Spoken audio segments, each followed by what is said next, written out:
Hello, my name is Valeria, and I am the child of a single mom. Growing up without a father isn't easy, but when you think about it, if I hadn't experienced it, I wouldn't be here today. When I was a small child, about 3 or 4 years old, I did not know what the word dad meant. Literally. Well, how could I? My whole life, I only had one parental figure, my mom. And it wasn't weird for me, it was normal, just the way things were. One time, I was at my grandparents'. I used to love it when my grandfather would tell me stories he made up. So I called out, "Dad, read me the story about the kid who lived behind the rock again." One of my personal favorites, but that's not the point. Yes, I called my grandfather Dad. See, because I didn't know what a dad was, I just saw my mom call him Dad and thought, oh, he's Dad. And then Mama had to explain to me that he wasn't my dad, but my grandfather. That's when I realized, okay, where's my dad? As I grew older, I noticed that I was different from my other friends. Every year on Father's Day, all of the kids showed up with their dads, and I showed up with my grandpa and my mom. I love my grandfather and always appreciate him always being there for me. But on the inside, Father's Day at school was really embarrassing and stressful. As I continued to grow older, I started noticing differences that were more and more obvious. So obviously, I got curious and I started asking questions. Mom, where's my dad? Mom, why doesn't my dad ever come see me? Mom, when can I meet my dad? Not getting the answers I expected made me really angry and confused. I was just so angry at the fact that this guy that was supposed to be my dad wasn't around, and confused as to why I hadn't met him. I insisted so much that my mom sat me down one day and explained what had happened.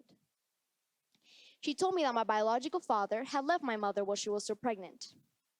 When I was born, he saw me a couple of times and then disappeared completely when I was 6 months old. He never called me, not on Christmas, not on my birthday, not ever.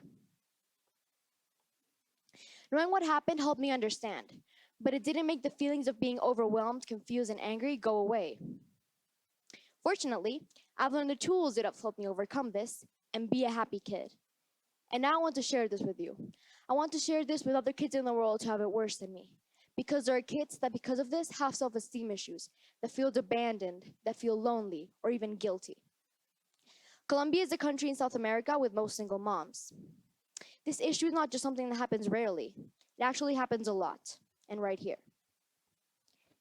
This is my 3-step formula. Number 1, learn to recognize your own value. Define yourself based upon who you are. Don't let other people create a false image for you.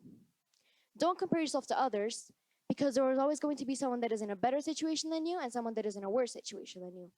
Take pride in your unique qualities, because those are the ones that make you worthy and special. For example, I love Christmas. I love my family and friends. I miss my family and friends in Venezuela, but I love my new friends here. Now, if you're going to take away something from this talk, let it be this.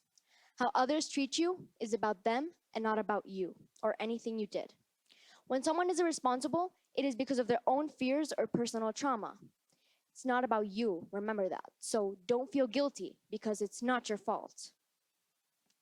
Number 2, gratitude. This is something that has been reinforced in my house and has taught me not to take anything for granted. Always appreciate the small things in your everyday life, because life is made of these small things.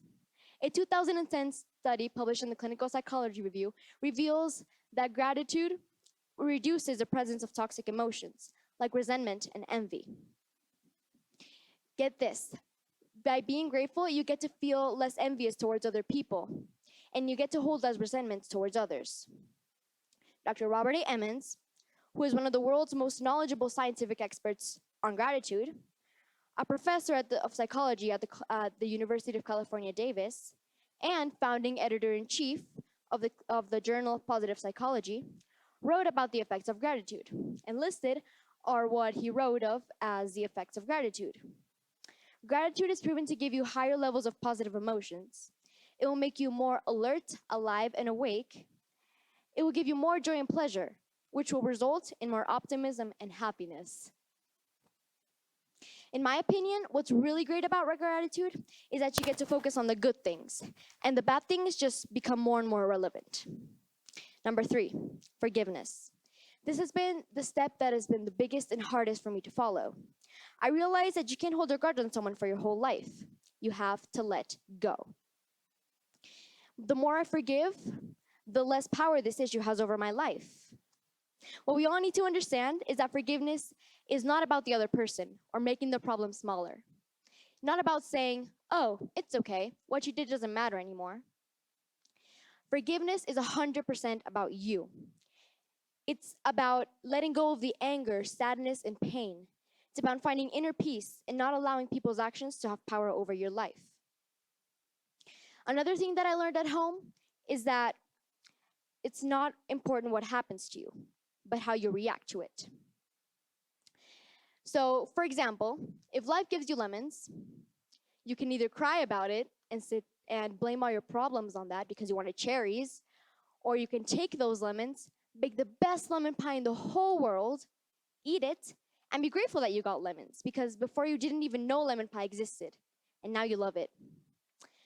By accepting your reality in the best way possible, you get to discover a whole new world of possibilities and opportunities for a happy life. What happened in the past came to teach you a lesson, not to burden you. So take that lesson, let it make you stronger, and focus on the good, on your dreams, on your aspirations. Remember this, you choose if the glass is half empty or half full. Thank you.